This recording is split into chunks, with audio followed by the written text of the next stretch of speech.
Muito obrigado por me receber no seu gabinete aqui no Palácio do Planalto. Privilégio. O senhor que vem da região sudeste, a mais importante, general de 4 estrelas, foi chamado pelo presidente para substituir um outro general, o general Santos Cruz, que deixou boas lembranças para todos aqui, principalmente na imprensa. O senhor já tem um jeito mais aberto, o Santos Cruz era mais sisudo. O senhor trabalhou no Congresso, tem conhece bem aquele ambiente e vai ter que trabalhar com os congressistas, né? Como é que está o trabalho? Já está com saudades do Exército? Bom, Roberto, primeiro agradecer a oportunidade, é um privilégio poder estar sendo entrevistado. São coisas que eu ainda estou, a ficha está caindo, né? Uma pessoa, uma lenda no nosso jornalismo como o senhor, poder me entrevistar. Só me chamou de velho, hein? Não, acho que nós temos a idade. Eu realmente estou iniciando esse trabalho com muita esperança, né? Até há pouco tempo, vai fazer um mês agora, dia 4, eu assumi essa relevante missão, né? O presidente certamente não olhou meus defeitos, que eu os tenho bastante, mas alguma, não digo qualidade, alguma capacidade de atuar nessa área. E eu estou com muita esperança. É que eu sempre digo, e disse para alguns parlamentares, já recebi muita gente, alguns conhecidos da época que eu fui coronel, e eu digo para eles o seguinte: eu deixei uma função apaixonante, né? Você conhece a história do Exército, pouco chegou ao último posto de 4 estrelas, mas o presidente, ele é o comandante supremo, ele não convida, ele convoca. O senhor é um construtor de pontes, é o seu estilo. Sim, eu falei. Já o seu chefe é um destruidor de pontes. Como é que vai ser esse trabalho? Não, veja bem, Roberto, o nosso presidente Bolsonaro eu conheço há bastante tempo. Eu tenho dito isso muita gente em São Paulo, né? Eu não digo que ele criou um personagem, ele tem um coração imenso. Ele é uma pessoa muito autêntica. Eu dei uma entrevista logo no início, ainda fardado, autorizado, para uma jornalista muito de renome, a Maria Cristina Fernandes, do Valor Econômico, e eu usei uma expressão que ela achou interessante. O presidente, ele não é tutelável, ele é autêntico, né? Ele realmente não critica nenhum outro que passou, ele é direto nas suas colocações. Então, eu não digo destruir pontes, ele deixa com clareza o cenário. A minha obrigação sempre é poder, do outro interlocutor, que eu aprendi muito no Congresso, viu? Eu não quero agradar os parlamentares, mas eu lá como coronel vi que as pessoas debatiam ideias, as pessoas divergiam de ponto de vista, e não um ataque pessoal. Exatamente, quem briga são as ideias, não as pessoas. Exatamente, né? É saber lidar com isso, né? É difícil. Voltando ao presidente, quer dizer, ele não é tutelado, ele é ingovernável. Né? Não, ele é uma pessoa... Eu poderia citar vários exemplos. Recentemente veio um artista que cuida dos autistas. Inicialmente era uma posição que o presidente não estava favorável. Ele aceitou a reunião, né? Até porque a esposa dele, a senhora Michele Bolsonaro, ela tem uma causa muito forte. É porque a mulher manda, né? Não. E ele, apenas numa explicação no dia, ele assinou o decreto beneficiando que os autistas vão passar a fazer parte da consulta do IBGE. Ele é uma pessoa que, conversando, a gente não é convencer, ele realmente... Eu tive vários exemplos ao longo da vida, né? E ele... O senhor teve um episódio importante com ele há 40 anos atrás, não faz tanto tempo assim. Não faz. Foi na época do Itamar, né? Do presidente Itamar. Esse episódio, todo mundo relembra esse episódio. Como é que foi? Conta pra gente. Eu servia na Academia Militar das Agulhas Negras, né? Fui instrutor, que é um privilégio, uma honra para qualquer oficial. E o nosso presidente sempre teve essa posição muito franca, muito direta. Né? Ali era deputado. Né? Era deputado. E na solenidade que sempre existe na Academia Militar, seja em agosto, a entrega do espadinho, ou final do ano da espada, esse eu acho que me lembro que foi na espada. Ele estava panfletando, né? Ele tinha aquela orientação de que não poderia, porque militar, né? A gente tem uma função de Estado. E tinham dado uma orientação para evitar que ele ficasse em locais muito visíveis. Eu não estava acompanhando, eu sei que chegou a notícia que ele tinha colocado um carro numa posição que dificultaria a passagem da cavalaria escoltando o presidente da República. E aí, por saberem da minha relação de amizade, me convocaram no bom sentido, eu fui lá e conversei com ele, e ele, como eu falei para ele não é ingovernável, ele aceitou, entendeu, e tudo se resolveu da melhor forma. Pois é, porque ele fez uma campanha muito dura, né, a campanha toda, depois teve aquele problema da facada, lógico, que certamente lhe ajudou, né, porque não precisou participar dos debates, mas o que se vê é que ele continua no palanque, ele não está unindo o país. Né? Roberto, eu até te agradeço por ter feito essa observação, porque eu, como amigo, eu estava na ativa, num comando muito sensível, mas político estratégico. São Paulo é o centro de tudo, né? Eu, em off, como vocês falam, jornalista, com alguns jornalistas de peso, um nosso querido Ricardo Boechat, que Deus o tenha, né? E a gente conversava muito em off. Eu fui testemunha de como ele foi atacado. Como ele literalmente, a pessoa humana que eu conheço há 46 anos, e ele suportou esse ataque. É uma coisa assim inimaginável. Mas agora acabou a eleição. Ele foi tudo, de racista, homofóbico, misógino, mas tudo que ele não é. Não, mas dele, veja bem, voltando. Então ele não está em campanha. É como eu disse no início, ele é uma pessoa muito autêntica. Se for fazer qualquer pesquisa, acho que na história do Brasil, eu não sei, recente, né? Eu não posso dizer Getúlio Vargas, eu não conheci outros mais Getúlio era mais matreiro, não diria certas coisas. Ele é muito direto, ele realmente tem um coração bom, mas ele também, o que ele pensa, ele fala e de certa forma isso é bom para o povo. O que a gente sente, ministro, é que os generais todos que estão no Planalto e outros, como o general Fernando, na defesa, o próprio general Mourão, são pessoas muito sensatas, né? E preciso aconselhá-lo. Ele aceita isso? Olha, de novo, sendo muito feliz nas suas colocações. Outro dia me perguntaram, e os generais? Eu falei, o que o João Heleno fala, e agora eu ouvi em São Paulo, quando eu estava ativo. Muito ligado, não, vou dar um exemplo dos generais. Eu até hoje, por exemplo, não me reuni com nenhum general. Essa história que o João Heleno fala é muito marcante. Nós não nos encontramos. Acabei de me encontrar agora, que foi num despacho para assinatura dos oficiais generais promovidos, que eu encontrei o João Heleno. Então a gente não se reúne. Esse é um ponto importante que eu reforço a posição do João Heleno. Pode parecer conspiração, né? Não, até porque não tem tempo. O João Fernando, que o senhor conhece, fica ali na esplanada, mas os generais, eu, por exemplo, fiz até questão, não sei se você acompanhou, eu fui general, tenho um orgulho enorme, né, da minha turma ter chegado ao último posto, são só 4 que chegam, mas eu no dia 4 de julho, eu virei uma página de uma vida de lutas, de sacrifícios, de algumas derrotas, de 46 anos no Exército. Até citei para o jornalista, né? Eu gostaria de ser chamado de ministro Luiz Eduardo por 2 razões. Não pela vergonha, pelo contrário, eu tenho orgulho enorme de ser general. Primeiro, que não existe ministro juiz federal Sérgio Moro, ministro PhD em Economia Paulo Guedes, ministro doutor em tal Mandetta. É ministro Luiz Eduardo. O senhor falou em Sérgio Moro. Como é que o senhor está vendo essa questão toda? É uma pessoa sensata, extremamente ponderado, sereno, tímido. É uma coisa que me causou muito assim, uma pessoa bem reservada. Mas hoje é uma polêmica muito grande com relação àquelas gravações, né? Não, isso aí eu acompanho, não participo de nenhuma reunião que trate disso, né? Eu sei que no Brasil... Aliás, o senhor teve uma reunião com o presidente Bolsonaro hoje. Qual foi a conversa? O que o senhor pode nos contar? Não, hoje foi previsto. O presidente da República é o comandante supremo das Forças Armadas. Então, as promoções de oficiais generais, ele assina. Os comandantes de força explicam os que foram promovidos, né, faz um resumo rápido. Ele fez alguma outra pergunta e ele assinou. Normal, assim, vamos dizer, de rotina. Ministro, voltando para o Congresso, que agora é a sua área, passou a primeira parte da reforma da Previdência, né? Agora tem outras votações. Como é que o senhor está vendo essa continuidade no Senado? Não, olha, eu me lembro, quando eu estive em 2003, peguei a PEC 40, a primeira reforma do então presidente Lula. O que eu posso dizer é que essa reforma, e eu tenho essa característica, Roberto, pego um táxi, eu faço questão de conversar com um pipoqueiro, qualquer um. Ela, inicialmente, um consenso que ela é necessária, que antigamente não se tinha essa ideia. Não digo nem por uma propaganda, nem nada. Então, chegou-se à conclusão que a reforma ela é necessária para o país. Eu cheguei no meio do jogo, até no dia que eu assumi, tal do quebra-queixo, né? A minha assessora me preparou e tal, mas eu fui muito franco. Eu tenho esse defeito, viu, Roberto? Vou ter que controlar um pouco, sou muito franco também, acho que por isso o presidente... Até a gente é franco, mas é esperto, fica saindo... Não. E aí, como vai assumir agora? Eu falei, olha só, eu sou Flamengo, até aproveito que o ministro Fernando é botafoguense, fui mexer com ele já me enquadrou, né? Hoje da vitória do Flamengo. Né? E o jogo está ali, decisão, que era o primeiro turno. Eu não vou chegar a tirar o técnico, que era o nosso ministro, o único que fez um trabalho excepcional, e assumir. O que eu fiz, eu aprendi isso, mas é passagem de função.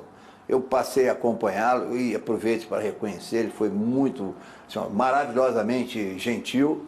Eu acompanhei em várias reuniões necessárias e ali eu vi que é a dificuldade, porque há interesse dos mais Agora, como é que o senhor está vendo a continuidade da votação? Não, agora o senhor assumiu, o senhor é o coordenador. Assumi, mas ponto com o Onyx. Sim. Brinquei com ele, não vai me abandonar nessa não.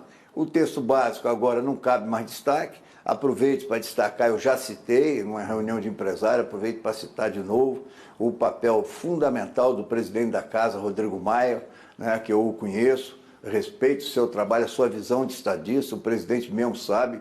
No dia da votação... O presidente sempre tem um no dia da votação ele me determinou que eu fosse, antes do resultado, para abraçar e parabenizar o presidente Rodrigo Maia.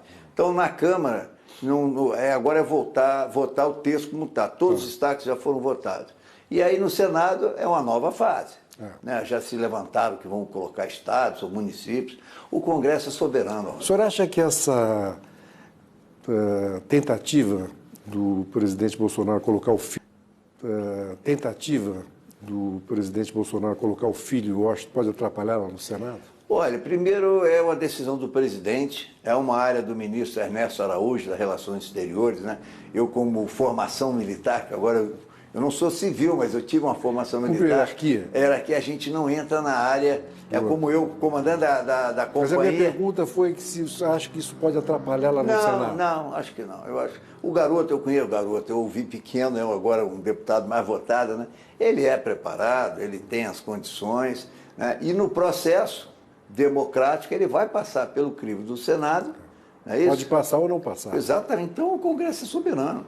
O presidente não tem nada, não há nepotismo, não é ilegítimo, muito pelo contrário. Agora, interessante, né? Não estou... Nos Estados Unidos, acho que na Casa Branca, tem, acho que é o filho, ou é o genro, é nomeado. O primeiro-ministro agora da Inglaterra assumiu, o de cabelo loiro, me perdoe que eu não sei o nome. Boris Johnson. Figura interessante. Aliás, Boris Johnson, Trump e Bolsonaro, que trio, hein? Não, o Boris Johnson acho que colocou não sei quem, então não há essa polêmica. Eu acredito que faz parte de um processo legítimo, democrático, e vamos aguardar. De repente é uma grata surpresa. Eu fui adido militar. O senhor foi em Israel, né? Israel, foi muito interessante. Até durante a minha passagem lá em 2006 teve um conflito. O senhor aprendeu um pouquinho de hebraico, né? Ani metaber carracar brito. Eu falo algum hebraico. Tive uma felicidade de cantar o hino nacional, a Tikva, na Esperança, porque eu peguei um período difícil. Eu cheguei em 2003 e havia uma foto do então presidente Lula com Ahmadinejad, o presidente do Irã. Lembro. E em Israel, é o seguinte, eles são muito assim, é branco, é preto, não é... Então, quando eu cheguei, o Brasil era um país amigo do Irã que queria varrer Israel do mapa. Aí eu Mas não era isso. Não era, lógico que não. E eu não tinha outra saída de provar para eles que eu era coronel adido, eu não era político. Aí eu comecei a estudar hebraico e numa solenidade tocante eu cantei o hino nacional deles em hebraico.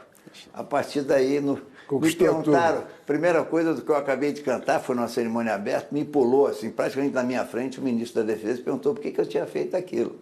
Aí eu disse, porque eu amo Israel, Ani Ohev Israel.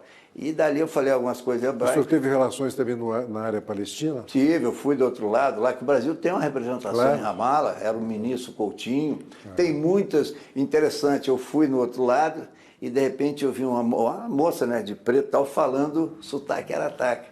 Aí eu falei com minha família de Caicó, eu falei, você é brasileiro? Sim, eu sou brasileiro, tem muitas brasileiras no lado da Palestina, ali em Ramala, casada com árabes. Interessante, né? Ministro, quais são as suas maiores preocupações hoje em relação ao Congresso? Depois da Previdência, virá o que? A reforma tributária? Temos vários projetos, tem a reforma tributária, o saneamento básico, né? Nós temos o Pacto Federativo, é um pacote anticrime, né? Esse termo anticrime, mas para dar respaldo ao ministro Sérgio Moro. E temos aí, então, como diz João Heleno, né, Roberto? Eu cheguei agora, então eu que cheguei agora, tem 7 meses de governo, né? Tem muita coisa a ser, vamos dizer, melhorada. Agora, voltando ao presidente Bolsonaro, trabalhar com um amigo tem vantagens e desvantagens, não tem? Não, eu vou colocar da seguinte forma, realmente somos amigos, claro. Todos sabem disso. Durante a internação dele lá no hospital, eu estava na ativa, eu fui sempre civil, entrava pelos fundos, para evitar até qualquer desgaste. O Exército Brasileiro é muito ético nisso, você conhece o Exército, as Forças Armadas, né? Mas trabalhar com ele diretamente só no Congresso.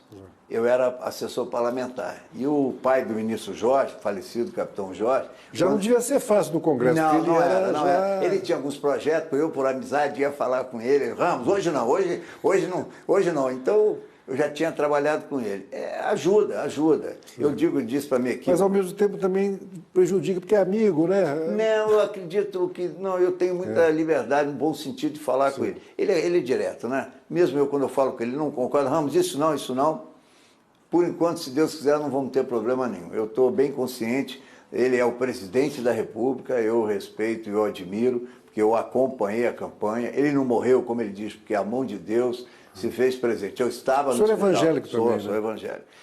Conversei com o doutor Macedo lá e... Que operou o presidente. É interessante que logo dia 6, foi a facada, acho que dia 6 ou dia 5, né? Acho que é dia 6. E dia 7... No dia 7 de setembro, eu no palanque, acompanhando pelo celular, mas sem ninguém perceber, eu estava fardado. E em seguida, eu fui no hospital no outro dia. Aí ele estava já sentado na cama, mas estava até brincando, ele estava comendo uma bolachinha. Eu falei, Jair, já vai... Aí eu chamava de Jair, né? Não era presidente. E nessa noite ele sofreu a segunda cirurgia que deu um problema. E eu falei com o médico no outro dia, ele falou, general, ele, por milagre, sobreviveu. Realmente ele fala, as pessoas... já estão assim, cansados de ouvir, mas realmente foi um milagre de Deus.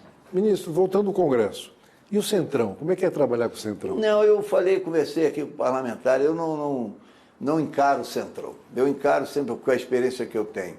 O Congresso, ele tem as suas representações. Centrão é muito pragmático. É uma coisa meio etérea. O que é o Centrão? Eu não sei. Eu conheço parlamentares que têm os interesses. É que eu aprendi lá atrás. O deputado, por exemplo, de Alagoas, ele não pode estar preocupado com os interesses do Rio Grande do Sul. O cara é deputado, foi eleito pelo seu estado. E na sua região também, por exemplo, os deputados do Nordeste estão preocupados com o Nordeste, os deputados da Amazônia com a Amazônia. Então, se há interesses comuns, independentes do estado, eles podem se unir. O que é a bancada evangélica? São deputados evangélicos. O que é a bancada do agronegócio? Então, tem várias... O Congresso, Roberto, ele tem várias representações lá dentro. Sem dúvida. São times, né, que estão ali... no momento da Copa do Mundo, se unem, são todos Brasil. O senhor foi paraquedista, né? Não foi não. Quem é paraquedista sempre será paraquedista. O senhor General Fernando, o que o paraquedismo lhe ensinou para a vida e para trabalhar agora no Congresso? O presidente Sábado, ele usou essa expressão, está aí no YouTube, né? Não há obstáculos para os paraquedistas, né? Não, me ensinou a determinação, a entregar muito determinadas situações na mão de Deus. Quando você sai de um avião salto livre, que eu fazia, né? Minha mulher disse que se eu voltar a saltar é divórcio, você está ali confiando no teu equipamento, mas realmente que Deus o proteja, que dê tudo certo. Quem sai do avião e diz que não tem medo é mentiroso, Roberto. Eu tenho mais de 800 saltos. Cada vez que eu saí da aeronave, eu falava para mim mesmo, Salmo 23, né? O Senhor é meu pastor, nada me falta. Eu indo para a porta do avião, ia embora. E vamos, graças a Deus, nunca tive problema. Agora, o Estado é laico, né, ministro? O Estado é laico, né? Minha mãe era católica, meu pai era espírita, tinha 46 anos de serviço, eu ia à missa, eu ia a culto espírita. O militar, o comandante, ele não tem religião. Ele até a expressão, ele é cristão ou não, mas ele é laico. Tem que permear todas elas. O senhor tem preocupação com essa volta, digamos, das Forças Armadas ao poder, depois de todos aqueles acontecimentos de 64? Não, porque já foi dito, eu estou sentindo isso. Eu aqui não sou mais general. Não há nenhuma interferência. Até um troço, parece piegas, né? Eu, na ativa, eu participava do grupo do alto comando. É um grupo fechado, é BChat, com criptografia do Exército. No dia 3, eu fui retirado do grupo. Eu não acompanho mais os assuntos. Então, não há essa ligação minha com o Exército. Então, eu não vejo, eu aqui estou como um representante militar. Mas provavelmente a população olha de outra maneira. Eles têm uma esperança, talvez, pela formação.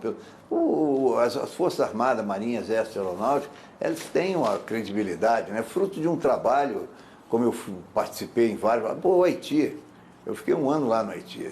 Tem gerações, Roberto, que falam português fluentemente. O Brasil ficou 13, 14 anos. Agora, olhar o governo Bolsonaro como governo militar, agora, o que ele falou na campanha é outro dado interessante, né? Que ele ia diminuir ministérios, diminuiu, e que ele falava, teve governo que botou gente aí e tal. Eu tenho uma relação de militares. Falando de botar gente, o senhor que é o responsável por aceitar ou não as nomeações do governo, né? Passei a ser. Pois é, como é que o senhor está fazendo isso? Não, eu verifico muita capacidade profissional, né? Se a pessoa realmente tem... Ficha limpa? Não é ficha limpa, eu não vou nomear um veterinário para ser operador de cérebro, né? Uma coisa, isso é uma coerência. A solicitação, às vezes, ela procede, são muitos cargos, Roberto. Muitos cargos regionais, né? Porque tem os ministérios. Estão entregando os cargos? Não, nós estamos verificando quem, como está, em que Os deputados situação. ficam reclamando, né? Não nomeia, não nomeia. Não é bem assim. Deputado eu conheço, eles são assim mesmo, né? Eu recebo. Aliás, até agora eu tenho vindo. Não, e é normal, são o deputado simpáticos. quer participar. Até agora só tive, eu não sei se eles estão na fase de lua de mel, eles estão sendo muito carinhosos comigo. Eu queria agradecer, alguns senadores também. Né? A gente vai conversando. Mas as nomeações estão acontecendo? Estamos recebendo, nós vamos. É republicano, Roberto. Eu vou dar um exemplo. Existem órgãos regionais da administração federal. Tem em todos os estados. Então, se tem uma pessoa competente, conhecida, renomadamente capacitada, há uma indicação do senador, não tem problema. Porque é cargo de confiança, não é concurso público. Ou seja, não se trocou o voto pela Previdência? Não, que eu acompanhei, não. Até para você ver, falaram muito das emendas. Eu queria aproveitar para esclarecer. A LOA, né, a Lei de Orçamento Anual, ela chega mais ou menos em junho, em julho, é a primeira parcela que libera muito. São coisas previstas no orçamento. Então não teve, não, vota que eu vou te dar tanto. Então já era previsto liberar. Outra coisa, ministro, quais são os deputados da oposição que o senhor tem mais diálogo? Não, eu trabalhei em 2003, como eu falei, em 2003, até o pessoal fala 2 anos. Tem alguns ainda? 2 anos e 6 meses. Não, eu conheço alguns. Né? Conheço, viajamos para a Amazônia, que a Marinha leva para a Antártica, né? Para conhecer aquela... Eu fui, graças a Deus, ano passado. Confesso a você que quando eu desci do avião, praticamente as lágrimas vieram, porque eu falei, eu sou um privilegiado. Aliás, aquela descida lá dá medo. É bonito. Nós levamos para a Amazônia, né? A Força Aérea leva para estações de radar. O senhor ficou com boas relações com todos, né? Eu convivi com todos. Posições antagônicas eu respeito, né? E, às vezes, mal interpretados, né? Eu convivo com isso, Roberto. Você vê, eu recebi no Comando Militar do Sudeste o antigo ministro da Defesa, que é um homem que eu respeito, o Aldo Rebelo, ministro. Claro. E eu, numa empolgação juvenil, como eu chamei, né? Eu tenho um Twitter, que tem quase 50 mil seguidores, e eu botei a foto dele, mas bateram em mim, Roberto. Pois é, esses eu era um general de esquerda, como é que pode ser amigo do Bolsonaro? Eu não fico chateado, eu entendo. Eu acho que a minha capacidade... Eu acho que o senhor pode fazer um bom trabalho aí junto ao presidente para unir um pouco o país. O país está muito dividido, né? Eu andava no Congresso, meu nome de guerra, agora é Luiz Eduardo, até em homenagem ao meu pai. Né? Meu pai faleceu prematuramente e nem minha mãe chamava de Luiz Eduardo. Aí eu falei, por isso que eu falei lá atrás, eu gostaria de não ter o título e poder, que as pessoas me chamem de Luiz Eduardo, que lembram meu nome. Agora eu falava para os deputados, deputado, quando ele começava a ficar bravo comigo, eu era coronel, deputado, eu estou aqui para somar. Meu nome é Ramos, ao contrário é somar. Não, o senhor é muito gaiato e não sei o quê. Vou ter que terminar, o senhor é muito simpático. Eu agradeço a honra e muito obrigado. Queria dizer que é um privilégio ter sido entrevistado. Espero que o Braga Neto não fique com ciúme, é um grande amigo. E olha, vou ser sincero, o presidente, quem o conhece de perto, você teve agora um rápido momento, ele é uma pessoa humana muito grande. Tem esse jeitão dele, não tem jeito, é autêntico, é direto, mas vamos... Só precisa dar uma arredondada. Vamos dando tempo. Muito obrigado. Obrigado aí. Obrigado.